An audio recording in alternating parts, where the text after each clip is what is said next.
নমস্কার, ভক্তি চ্যানেলে আপনাদেরকে স্বাগত। আমাদের প্রত্যেকটি রবিবার নির্ধারিত ছিল সাপ্তাহিক শ্রী শ্রী রামকৃষ্ণ কথামৃত পাঠের এবং তার যতটা সম্ভব তার ব্যাখ্যা করা। কিন্তু আমরা দেখলাম যে আমরা এই পাঠ করতে গিয়ে অনেক মানুষের যারা প্রতিনিয়ত শুনছেন তারা আমাদের কাছে একটি অনুরোধ জানিয়েছেন, যদি এই পাঠটি সাপ্তাহিক না করে প্রত্যেক দিন করা যায়। তা আমরা সেই অনুরোধে আমরা সাড়া দিয়ে আমরা এই পাঠটি এখন প্রত্যেক দিন রাখব।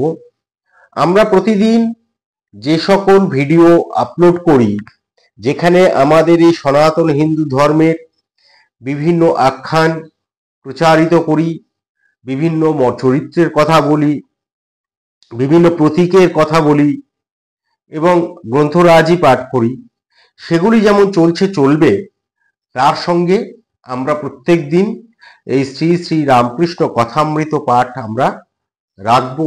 আশা করি আপনারা প্রত্যেক দিন সময় বের করে শুনে নেবেন। সঙ্গে প্লেলিস্টটিও দেওয়া থাকবে, আপনারা সেটি চাইলে যারা শুনতে পারেননি আগের পর্যায়গুলো, তারা সেখানে গিয়ে শুনে নিতে পারেন। তাহলে চলুন আমরা শ্রী শ্রী রামকৃষ্ণ কথামৃত আমরা পাঠে যাই। এর আগের দিন আমরা পড়েছিলাম হচ্ছে নবম পরিচ্ছেদ পর্যন্ত, দক্ষিণেশ্বরে ঠাকুর শ্রী রামকৃষ্ণ চতুর্থ দর্শন শ্রীমকথিত যে শ্রী শ্রী রামকৃষ্ণ কথামৃত আছে, তার দক্ষিণেশ্বরে ঠাকুর রামকৃষ্ণ চতুর্থ দর্শনের নবম পরিচ্ছেদ পর্যন্ত আমরা পড়েছিলাম। আজকে আমরা শুরু করব দশম পরিচ্ছেদ এবং প্রত্যেক দিনই আমরা একটি করে পরিচ্ছেদ পাঠ করব। তার কারণ হচ্ছে এইটা পাঠ করতে তো সময় লাগে। এবার প্রত্যেকেই তো একটু সময়াভাবে ভুগছি, সেই জন্য, এবং প্রত্যেকের নিজ নিজ কাজ রয়েছে, তারা সেই বিভিন্ন কাজের মধ্যে দিয়ে সময় বের করে এই পাঠ শুনছেন। আমাদের এটাই ভালো লাগছে, আমরা এটাই উৎসাহিত, আপনাদের এই উৎসাহই আমাদের পাথেয়। তাই আমরা প্রত্যেক দিন অল্প অল্প করে এটি পাঠ করে পুরো রামকৃষ্ণ কথামৃতটা আমরা পাঠ করব, সম্পূর্ণ করব। এবং এখানে যে সকল শব্দ আমরা পাচ্ছি, যে সকল শব্দের সঙ্গে আমরা পরিচিত নই খুব একটা, যে সকল চরিত্র আমরা পাই, যে সকল চরিত্র সম্পর্কে আমরা জানি না অনেকেই, সেই তাদের পরিচয়টি দেওয়ার একটা চেষ্টা করা হচ্ছে। অর্থাৎ ব্যাখ্যা আমরা করছি, যতটা সম্ভব হচ্ছে আমরা ব্যাখ্যা করছি এবং ঠাকুরের এই মুখনিসৃত বাণী আমরা প্রচারের চেষ্টা করতে পারি মাত্র, এর বাইরে তো আমরা আর কিছু করতে পারি না। এই যে আপনি হতে পারেন বিশ্বাস নেই আপনার মনে, আপনি নাস্তিক, আপনি আস্তিক হলে তো কথাই নেই, তারপরেও বলবো এই শ্রী শ্রী রামকৃষ্ণ কথামৃত আপনারা প্রতিনিয়ত শুনুন। তার কারণ এইখানে আমাদের মনের মধ্যে যে সকল ছোট ছোট দৈনন্দিন জীবনে যে সকল ছোট ছোট ছোট ছোট প্রশ্ন দেখা দেয়, তার সেটা ঈশ্বর সম্পর্কিত, আমাদের জীবনের যাপন সম্পর্কিত যা প্রশ্ন আমাদের মধ্যে আসে, তার উত্তর দেখবেন কত সহজ সরল ভাষায় ঠাকুর দিয়েছেন। এই গ্রন্থ একটি অমূল্য সম্পদ। এই গ্রন্থটি কেবল, যে কথাটি আমি আগেও বলেছি আজকেও বলি, এই গ্রন্থটি একটি হচ্ছে বাঙালির ইতিহাসের, বাঙালির ধর্মচর্চার, বাঙালির সমাজ জীবনের একটি দলিল। এবং শ্রীমৎ ছিলেন বলে ঠাকুরের সেই মুখনিসৃত বাণী যিনি সংকলিত করে দিয়েছেন আমাদের জন্য, শ্রীমৎ ছিলেন বলে আমরা সেই বাণীগুলি শুনতে পাই। এই জন্য তিনি হচ্ছেন আমাদের, অবশ্যই তাকে শত কোটি প্রণাম। আর ঠাকুরের কথা তো নতুন করে কিছু বলার নেই। আসুন আমরা আজকে দশম পরিচ্ছেদ থেকে শুরু করি। প্রতিটি পরিচ্ছেদই এই ঠাকুর দক্ষিণেশ্বরের ঠাকুর শ্রী রামকৃষ্ণ এই যে এই চতুর্থ দর্শন, এই যে পর্যায়টা, যে এই যে অধ্যায়টা, এই অধ্যায়টা প্রতিটি শুরু হয়েছে, প্রতিটি পরিচ্ছেদই শুরু হচ্ছে একটি করে গীতার শ্লোক দিয়ে বা গুরুবন্দনা দিয়ে। আমরা সেই গীতার শ্লোকটি প্রথমে পাঠ করব, তারপর তার একটি ছোট ব্যাখ্যা আমরা করব, তারপর আমরা মূল যে লেখা সেই বাণী, তার মধ্যে আমরা প্রবেশ করব। আবারও বলছি, আপনারা শুনুন, শুনলে ভালো লাগবে। আর আমাদের নোটিফিকেশন নিয়মিত পেতে যে সকল বিষয় নিয়ে আমরা কথা বলছি, সেই সকল বিষয়গুলি কি সেটি শুনতে চাইলে অবশ্যই আমাদের চ্যানেলটি সাবস্ক্রাইব করে নিন। তার কারণ আপনার সাবস্ক্রাইব আমাদেরকে উৎসাহিত করবে, আর আপনাদের উৎসাহই হচ্ছে আমাদের পাথেয়। চলুন আজকে শুরু করি আমরা শ্রী শ্রী রামকৃষ্ণ কথামৃতের 10ম পরিচ্ছেদ, দক্ষিণেশ্বরের শ্রী রামকৃষ্ণ ঠাকুর শ্রী রামকৃষ্ণ চতুর্থ দর্শন, এই পর্যায়ের 10ম পরিচ্ছেদ। প্রথমে শুরু হচ্ছে একটি গীতার 18 নম্বর অধ্যায়ের, মাফ করবেন, 11 নম্বর অধ্যায়ের 18 নম্বর শ্লোক দিয়ে এই অধ্যায়টি শুরু হচ্ছে। তমক্ষরং পরমং বেদিতব্য তমস্য বিশ্বস্য পরং নিধানম তমব্যয় শাশ্বত ধর্ম গোপ্তা সনাতনস্থং পুরুষ মত হেমি। গীতার 11 অধ্যায়ের 18 শ্লোক, সেখানে বলা হচ্ছে, অর্থাৎ এইখানে এই যে 11 অধ্যায় এসে বিশ্বরূপ দর্শন হয় ভগবানের, অর্জুন ভগবানের বিশ্বরূপ দর্শন করেন। তা এই শ্লোকে বলা হচ্ছে, তুমি অমর, অবিনশ্বর এবং কখনোই শেষ হও না। তুমি জ্ঞানের সর্বোচ্চ শিখর এবং সকলের দ্বারা উপলব্ধিযোগ্য সর্বোচ্চ। তুমি এই বিশাল ব্রহ্মাণ্ডের ভিত্তি। আমি মনে করি তুমি পবিত্রতা ও সদ্গুণের শাশ্বত নিয়মের অভিভাবক এবং শাসক। তুমি চিরস্থায়ী আত্মা, যিনি মহাবিশ্বের সমস্ত কিছু একেবারে শুরুতে ছিলেন এবং সর্বদা ছিলেন। ঠাকুরকে উদ্দেশ্য করেই যেন এই কথা, ঠাকুরের উদ্দেশ্যেই এই বাণী লিখেছেন। গীতার এই শ্লোক এখানে উদ্ধৃতি করেছেন শ্রীম, যা আসলে আমাদেরও কথা। এবার আসুন কি বলা হচ্ছে। অন্তরঙ্গ সঙ্গে আমি কে? 5টা বাজিয়াছে, ভক্ত কয়টি যে যার বাড়ি চলিয়া গেলেন। কেবল মাস্টার ও নরেন্দ্র পড়িয়া রহিলেন। নরেন্দ্র গাড়ু লইয়া হাঁসপুকুরে ও ঝাউতলার দিকে মুখ ধুইতে গেলেন। মাস্টার ঠাকুর বাড়ির এদিক ওদিক পাইচারি করিতেছেন। কিয়ৎক্ষণ পরে কুঠির কাজ দিয়া হাঁসপুকুরের দিকে আসিতে লাগিলেন। দেখিলেন পুকুরের দক্ষিণ দিকের সিঁড়ির চাতালের উপর শ্রী রামকৃষ্ণ দাঁড়াইয়া রইয়াছেন। নরেন্দ্র গাড়ু হাতে করিয়া মুখ ধুইয়া দাঁড়াইয়া আছেন। ঠাকুর বলিতেছেন, দেখ আর একটু বেশি বেশি আসবি, সবে নতুন আসছিস কিনা।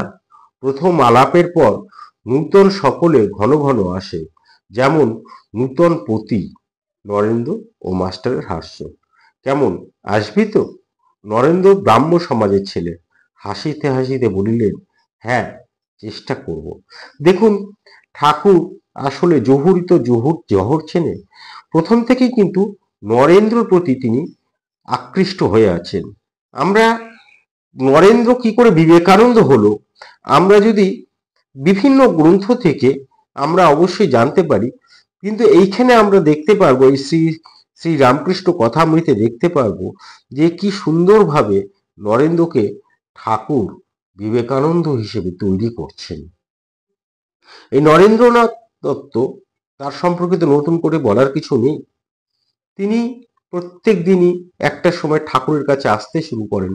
ব্রাহ্ম সমাজ যারা একেশ্বরবাদে বিশ্বাসী ছিলেন, সেই ব্রাহ্ম সমাজের প্রতিনিধি হয়েও আমরা দেখতে পারি সেই সময় বিভিন্ন জন, কেশবচন্দ্র সেন এসছেন, আমরা দেখতে পারি।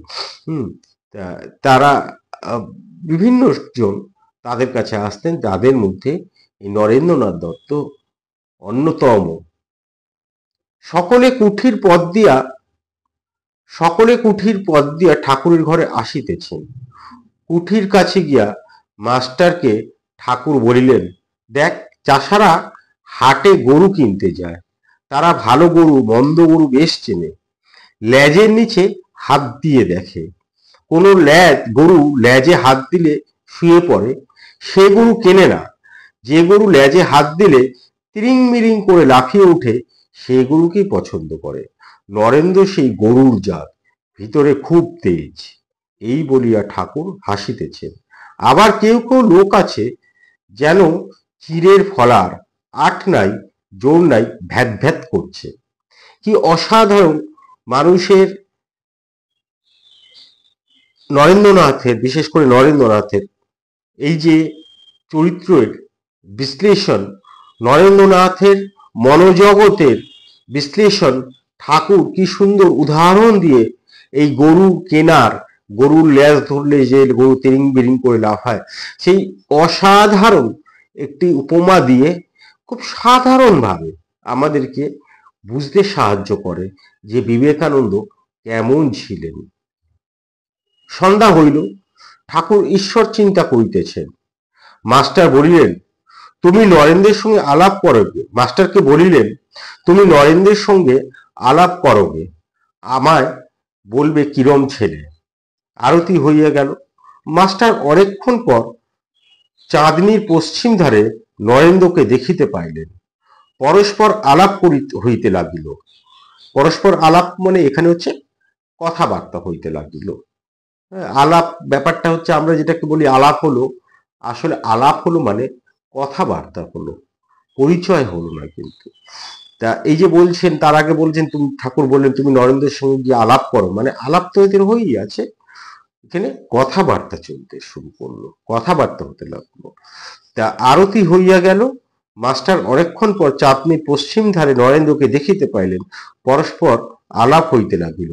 নরেন্দ্র বলিলেন, আমি সাধারণ ব্রাহ্ম সমাজের, কলেজে পড়িতেছি ইত্যাদি। রাত হইয়াছে। মাস্টার এইবার বিদায় গ্রহণ করিলেন, কিন্তু যাইতে আর পারিতেছেন না। তাই নরেন্দ্র নিকট হইতে আসিয়া ঠাকুর শ্রী রামকৃষ্ণকে খুঁজিতে লাগিলেন। তাহার গান শুনিয়া হৃদয় মন মুগ্ধ হইয়াছে।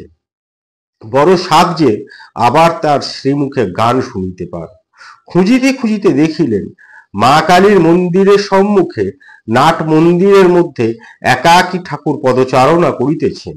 মার মন্দিরে মার দুই পার্শ্বে আলো জ্বলিতেছে। বৃহৎ নাট মন্দিরে একটি আলো জ্বলিতেছে, ক্ষীণ আলো। আলো অন্ধকার মিশ্রিত হলে যে রূপ হয় সেই রূপ নাট মন্দির দেখাইতেছিল। কি অসাধারণ একটি বর্ণনা! সন্ধেকালীন দক্ষিণেশ্বরের নাট মন্দিরের, এবং যেখানে স্বয়ং রামকৃষ্ণ ঠাকুর রয়েছেন, সেই জায়গায় একটি অসাধারণ বর্ণনা আমরা এইটি এখানে পেলাম। জানি না এটি সাহিত্যে যারা পারদর্শী তারা বলতে পারবেন এই শ্রী শ্রী রামকৃষ্ণ কতটা, তার লেখা কতটা সাহিত্য উত্তীর্ণ হয়েছে, কোনো বড় মাপের সাহিত্য কীর্তি হয়েছে কিনা সেটি বলতে পারি না আমরা, কিন্তু এটুকু বুঝতে পারি ঠাকুরের মুখনিসৃত বাণী, ঠাকুরের সেই সময় কিভাবে শাক্তের প্রতিটি মুহূর্তের কথা পুঙ্খানুপুঙ্খ যেভাবে সীমা বর্ণনা করে গেছেন, সেটি আসলে একটি দলিল, সেটি একটি আকর গ্রন্থ, যার মধ্যে দিয়ে আমরা ঠাকুরকে বুঝতে পারি, যার মধ্যে দিয়ে আমরা সেই সময়টাকে, সেই সমাজটাকে, সেই সেই সময়ের মানুষজনকে বুঝতে পারি।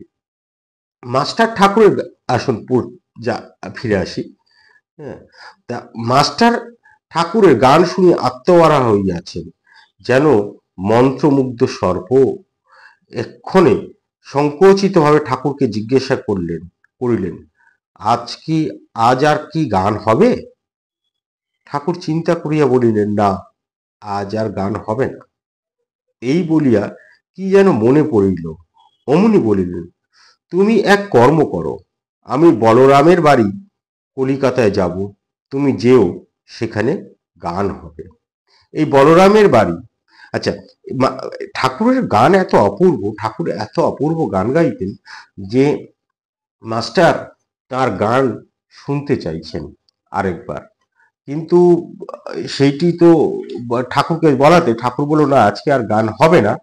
তারপরেই আসলে একটার পর একটা ঘটনা ঘটে যায়, যে ঘটনা, যে কৌতূহল, সেই একটি মানুষকে আরেকটু এগিয়ে দেয় আধ্যাত্মিকতার দিকে, চিত্তশুদ্ধির দিকে। তা ঠাকুরের ক্ষেত্রে, এই যে মাস্টারের ক্ষেত্রেও কিন্তু সেই একই ঘটনা ঘটলো। যেহেতু সে গান জানতে চেয়েছে, ঠাকুর আজকে যেহেতু বললেন আজকে আর গান হবে না, কিন্তু তার একটি সুযোগ চলে আসলো গান শোনার জন্যই।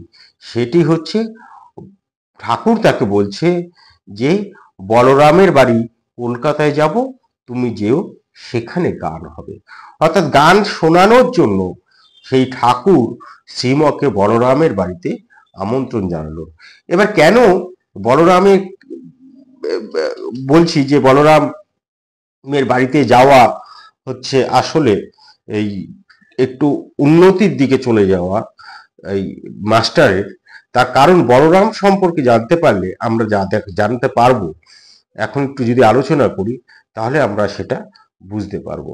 এই বলরাম ছিলেন শ্রী রামকৃষ্ণ ঠাকুরের বা শ্রী শ্রী রামকৃষ্ণের প্রধান গৃহভক্তিদের মধ্যে, ভক্ত যারা ছিল তাদের মধ্যে অন্যতম। তা আপনারা বলরাম মন্দির গিয়েছেন, নিশ্চয়ই গিয়েছেন, যেটি বাগবাজারে অবস্থিত। তা তিনি রসদদারদের মধ্যে একজন। কলকাতায় তিনি বাগবাজারে জন্মগ্রহণ করেছিলেন এবং এনার পিতা যিনি ছিলেন রাধামোহন বসু, এই রাধামোহন বসুও কিন্তু বেশ কৃতি একজন মানুষ ছিলেন। তিনি একজন পরম বৈষ্ণব ছিলেন রাধামোহন বসু।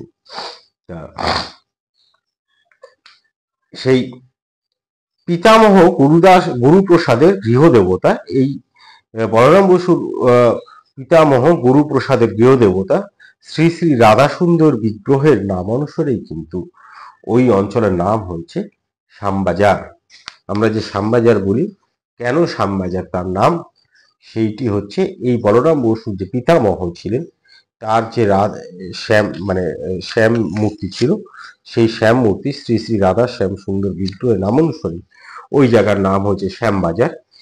এই অঞ্চলে কৃষ্ণরাম বসু স্ট্রিট আজও কিন্তু সেই বলরামের প্রপিতামহের গৌরবের স্মৃতি রক্ষা করে চলেছেন। হুগলি জেলার আটপুর তরা গ্রামে এই বলরাম বসুদের পূর্বপুরুষদের আদি নিবাস ছিল এবং উড়িষ্যার বালেশ্বর জেলায় এদের জমিদারি ও কোঠার মৌজায় কাছারি বাড়ির পত্তন করা হয় এনার পিতামহের সময়।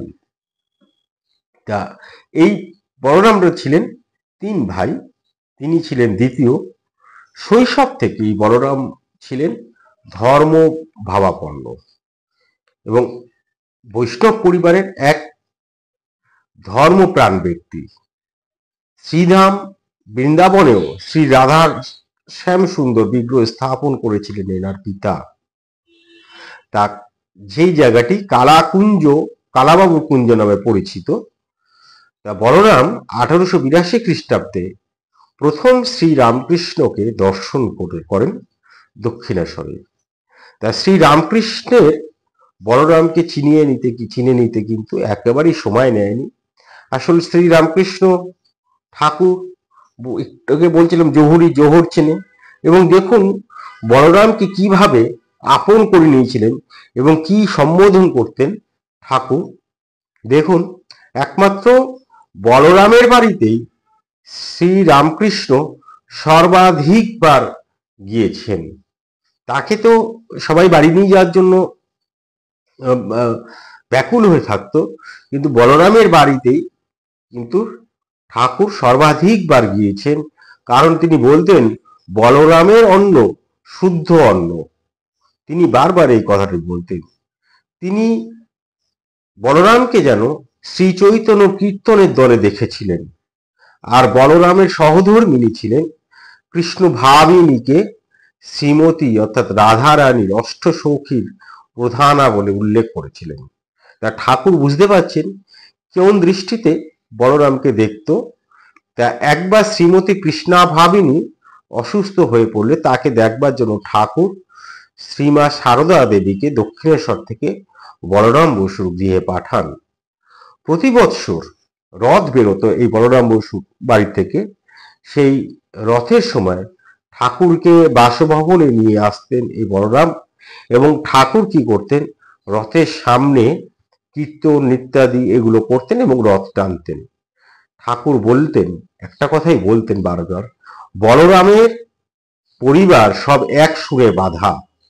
বলরাম শুধু নিজের পরিবার নয়, আত্মীয় স্বজন বন্ধু বান্ধব যাতে বিভিন্ন মানুষ এই ঠাকুরের কৃপা লাভে ধন্য হয়, সেই জন্য তাদেরকে ঠাকুরের কাছে নিয়ে গিয়ে উপস্থিত করতেন।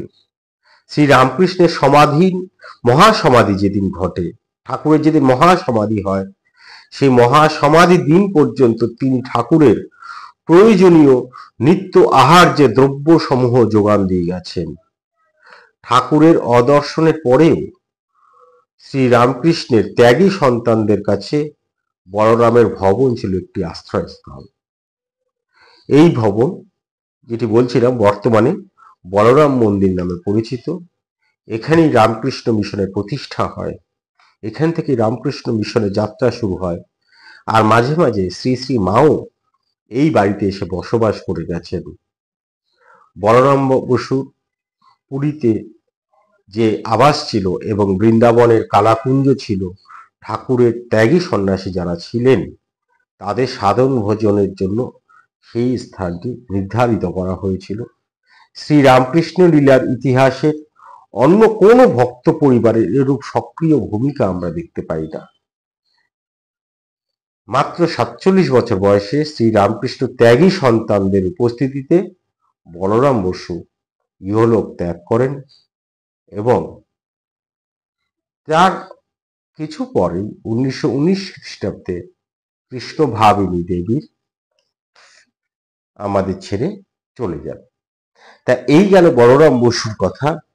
কখনো সময় যদি না গিয়ে থাকেন, সময় হলে অবশ্যই বলরাম মন্দির দর্শন করে আসবেন, যেখানে ঠাকুর এবং শ্রী শ্রীমা স্বয়ং গিয়েছেন। শুধু না, যেখানে ভক্তদের ত্যাগী সন্ন্যাসী, ত্যাগী ভক্ত যারা, তারা যেখানে গিয়ে নিয়মিত থাকতেন, সেই পুণ্যস্থান অবশ্যই দর্শন করে নেবেন একবার।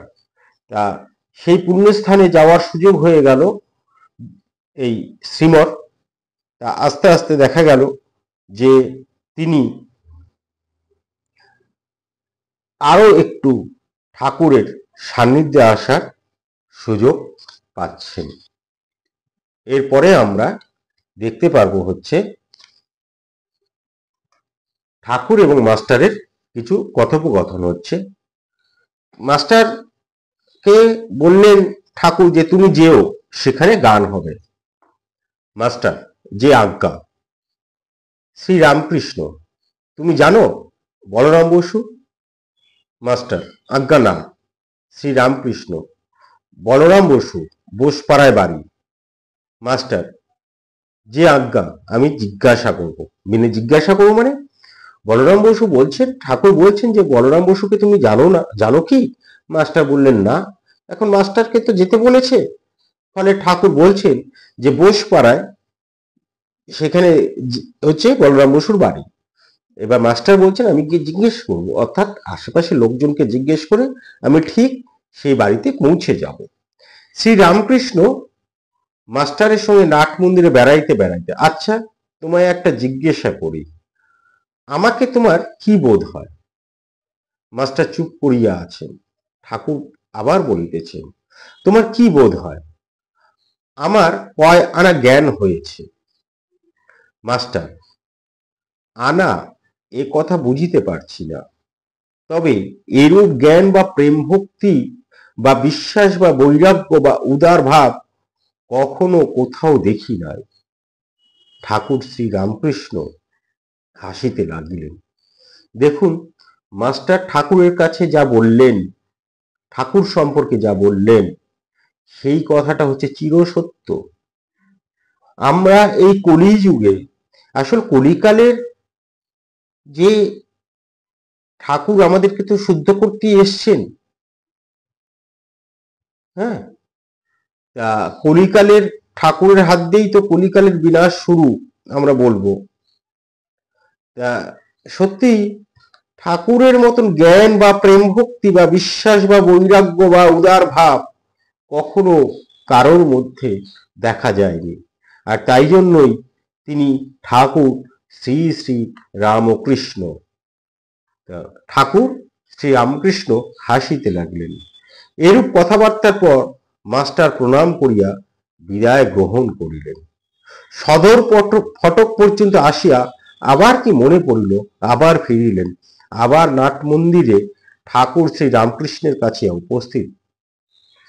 আসলে এই যে বারবার আমরা দেখতে পাবো তিনি চলে যাচ্ছেন আবার আসছেন, চলে যাচ্ছেন আসছেন, তার কারণ তার মধ্যে একটা ব্যাকুলতা জন্ম হয়েছে, ঠাকুরের ওই আকর্ষণে, ঠাকুরকে কাছে পাবার ব্যাকুলতা। তা আমরা এর আগে গীতায় আমরা পড়েছি, ভগবত গীতায়, যে ব্যাকুল হৃদয় কি করে ব্যাকুল হয়ে ওঠে। ভগবান ক্ষণিকের জন্য দেখা দিয়ে আবার যখন বিলীন হয়ে যায়, তার কারণ হচ্ছে আমাদের মনকে ব্যাকুল করে তোলে ঈশ্বরের জন্য, ঈশ্বরের চিন্তায়। তা আমরা সেই ভাব আমরা দেখতে পাচ্ছি মাস্টারের মধ্যে। মাস্টারের অবচেতন মনে ঠাকুর যে প্রভাব বিস্তার করেছেন তার জন্য তিনি বারবার ব্যাকুল হচ্ছেন, ধীর স্থির হতে পারেন না। এই সদর ফটক পর্যন্ত আসিয়া আবার কি মনে পড়িল, অমনি ফিরিলেন, আবার নাট মন্দিরে ঠাকুর শ্রী রামকৃষ্ণের কাছে আসিয়া উপস্থিত।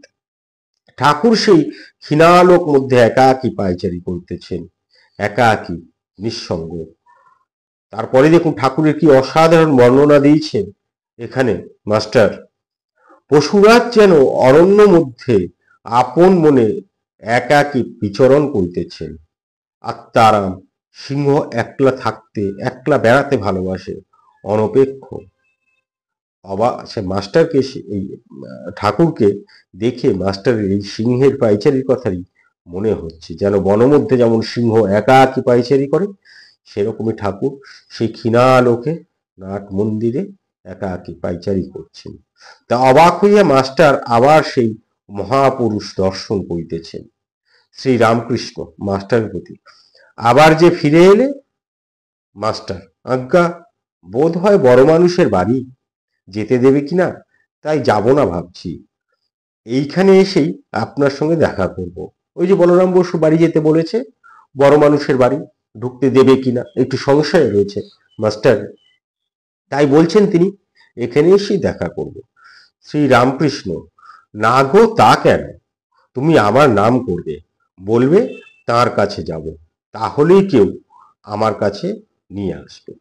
মাস্টার, যে আজ্ঞা, বলিয়া আবার প্রণাম করিয়া বিদায় লইলেন। আমরাও আজকে বিদায় নেব। আমরা এই ঠাকুর শ্রী রামকৃষ্ণ দক্ষিণেশ্বরে ঠাকুর শ্রী রামকৃষ্ণ চতুর্থ দর্শন আমরা পাঠ করলাম। আমরা এরপরে আবার কালকে আসব, আমরা পাঠ করব শ্রী রামকৃষ্ণ ভক্ত সঙ্গে। এই যে পর্ব, এই পর্বের প্রথম পরিচ্ছেদ থেকে আমরা আগামীকাল শুরু করব। আশা করি আমাদের পাঠ ভালো লাগছে। যদি ভালো লাগে তাহলে আমাদের চ্যানেলটি অবশ্যই সাবস্ক্রাইব করে নিন। আপনি নিয়মিত এই পাঠ শুনুন। এছাড়াও আমরা যে বিবিধ বিষয় নিয়ে কথা বলছি সেগুলি আপনারা শুনুন, ভালো লাগবে। আর আপনাদের ভালো লাগলে আপনারা চ্যানেলটি সাবস্ক্রাইব করে নিলে আপনাদের উৎসাহই হচ্ছে আমাদের পাথেও। আর যারা আমাদেরকে এককালীন অর্থ সাহায্য করতে চান, অনেকেই করেছেন, কিন্তু তারপরেও যারা করতে চান তারা থ্যাঙ্কস গিভিং অপশনে গিয়ে আমাদেরকে এককালীন অর্থ সাহায্য করতে পারেন। এছাড়াও আমাদের চ্যানেল মেম্বারশিপ দিতে পারেন, যেখানে আমরা মেম্বারদের জন্য আলাদা কোনো এপিসোড করব